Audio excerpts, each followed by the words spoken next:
السلام علیکم ورحمۃ اللہ وبرکاتہ۔ آج کے کلاس میں ہم حاضر ہوئے ہیں کہ آخری تختی تھی ہماری، اس کا بعض حصہ ہم نے گزشتہ سبق میں پڑھ لیا تھا، اور کچھ حصہ انشاءاللہ العزیز آج پڑھیں گے، اور جو باقی رہ جائے گا اس کو انشاءاللہ جو آگے کلاس ہوگی اس میں پڑھ لیں گے۔ تو سبق کو شروع کرنے سے، کلاس کو شروع کرنے سے پہلے آپ لوگوں سے یہ ریکویسٹ ہے کہ جو چینل پہ نئے ہیں اس کو سبسکرائب کر کے بیل آئیکن کو پریس کر دیجئے، اور اگر ویڈیو پسند آ رہی ہے تو اس کو اپنے دوستوں کے ساتھ شیئر بھی کریں، لائک کر کے شیئر کر دیں۔ تو پہلے ہم نے کچھ قواعد و ضوابط پڑھے، آج ہم یہ بتاتے ہیں کہ یہ ہے نون ساکن، نون ساکن، اور یہ ہے نون تنوین۔ اب نون ساکن اور نون تنوین کے بعد اگر حروف یرملون، یرملون سے مراد یہ یا، را، میم، لام، واو اور نون، ان میں سے کوئی حروف آ جائے، اور یہ یاد رکھیں کہ لام اور را کے علاوہ لام اور را میں غنہ نہیں کرنا ہے، اور باقی چاروں حرفوں میں غنہ کے ساتھ ادغام کرنا ہے۔ اب ادغام ہوتا کیا ہے کہ یعنی اب اس کو میم، نون اور را ہے۔ اب یہاں پہ تو ہم نے غنہ نہیں کرنا کیونکہ آگے را آ گیا، میں نے پہلے کہا لام اور را میں تو غنہ نہیں ہے۔ اب یہ نون کو کیسے پڑھیں گے؟ میم را زیر مر رب، مر رب۔ اب یہ بھی آ گیا نون ساکن۔ اب یہ دیکھ لیں جو کل کے سبق میں ہم نے پڑھا تھا، اب نون ساکن ہے اور اس کے بعد حروف یرملون میں سے یا ہے۔ اب کیسے اس کو ادغام کریں گے؟ میم یا زبر مین، یعنی نون کی آواز کو اس کے یا کے اندر مدغم کر دیں گے، تو یہ پڑھا جائے گا فَمَن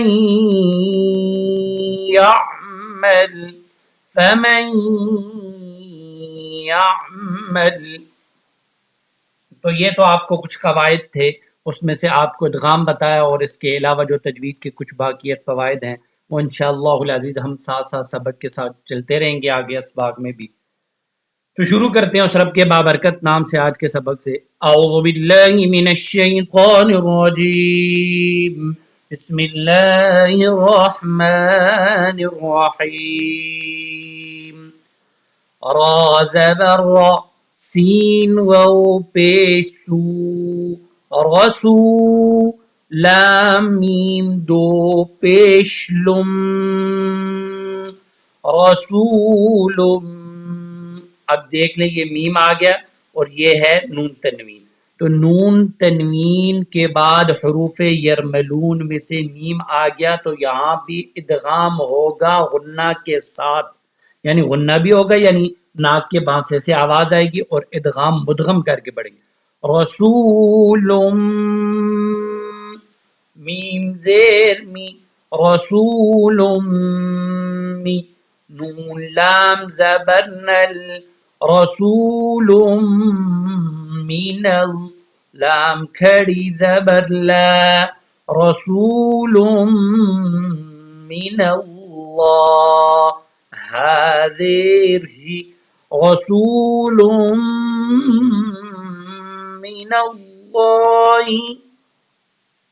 صاد پیش سو، حا پیش حو، سوحو، فا میم دو زبر فم، یہاں پہ بھی آ گیا ادغام مع غنہ، یعنی ادغام بھی ہے لیکن غنے کے ساتھ ہوگا۔ صحفم، میم پیش مو، صحفم مو، طا زبر طا، صحفم مطہ، ہا زبر ہا، صحفم مطہرہ، را زبر را، صحفم مطہرہ، تا دو زبر تن، صحفا مطہرۃ۔ جب وقف یہاں پہ کریں گے تو پھر تا کو ہا سے بدل دیں گے، صحفا مطہرہ۔ صاد فا زبر صف، فلام دو زبر فل صفل. اب یہاں پہ ادغام ہے لیکن بغیر غنہ کی، کیونکہ لام آ گیا نون تنوین کے بعد، یہ لام کے ساتھ میرے، تو اب کیا ہے ادغام تو کریں گے لیکن بغیر غنہ کے. صفل لام الف زبر لا صفل لا یا زبر یا تا زبر تا یت صفل لا یت کاف لام زبر کل لام زبر لا یتکل میم واو پیش مو یتکلمو نون زبرنا یتکلمون. اب سارے کو ملا کے پڑھیں گے تو صفا لا یتکلمون. اگر نون کو ہم ساکن کریں گے تو یہ واو مدہ ہے تو پھر یہاں پہ مد عارضی ہوگی، اور اگر ہم ساکن نہیں کرتے تو پھر مد عارضی بھی نہیں ہوگی. یتکلمون یتکلم.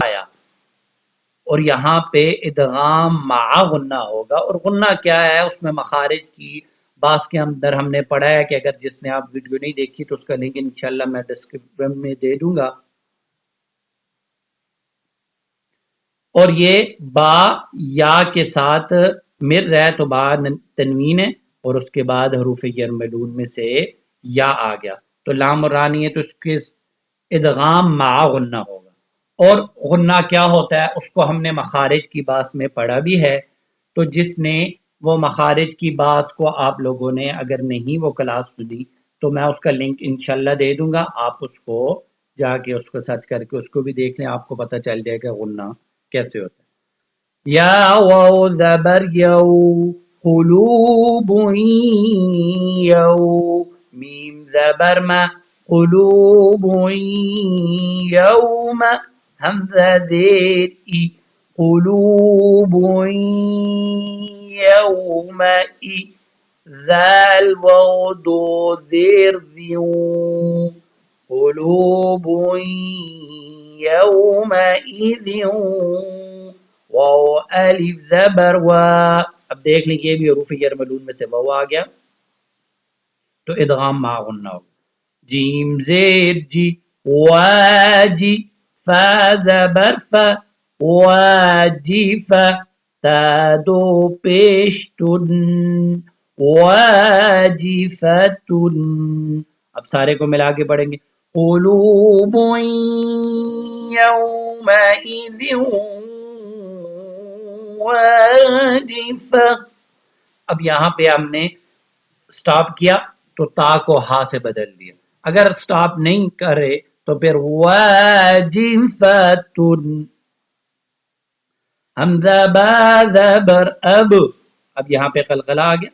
صاد الف زبر صا اب صا را پیش شروع اب صارو ہا الف زبر ها اب صارو ها سین زیر سی را الف زبر را سیرا جیم واو دو زبر جو. وہ بھی تنوین کے بعد واو حروف یرملون میں سے آ گیا تو ادغام مع غنہ ہوگا. سراجا واو ہا زبر وہ ہا الف زبر ہا سراجا وہ ہا جیم دو زبر جن سراجا وہاجن. اب یہاں پہ آیت کا نشان آ گیا، یہاں پہ اگر آپ نے وقف کرنا ہے تو سراجا وہاجا. اب یہاں بھی اس کی دو صورتیں یہ آپ یاد رکھیں، یہاں پہ آیت کا نشان آ جائے اور آیت کے نشان کے اوپر لام لکھا جائے. آپ کو وقف کی جو کلاس میں نے پڑھائی ہے وہ بھی آپ وہاں پہ جا کے دیکھ لیں، تو جہاں پہ لام لکھا جائے آیت کے بغیر تو وہاں پہ وقف نہیں کرتے، یہ علامت ہے وقف نہ کرنی.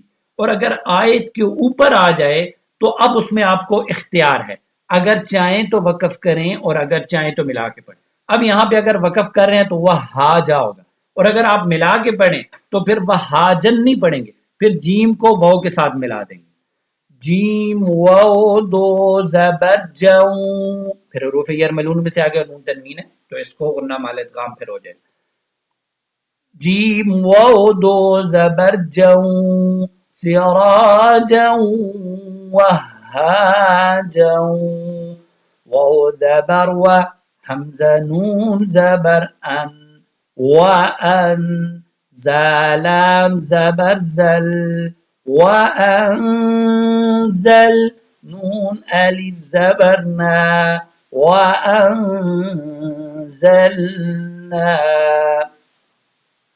اب یہاں سے اگر سارا ملا کے پڑھیں گے بغیر وقف کے، سراجا وهاجا وأنزلنا، کیونکہ یہاں پہ بھی نون ساکن ہے اور نون ساکن کے بعد لام اور را اور حروف خلقی میں سے کوئی نہیں ہے تو یہاں پہ غنہ ہوگا.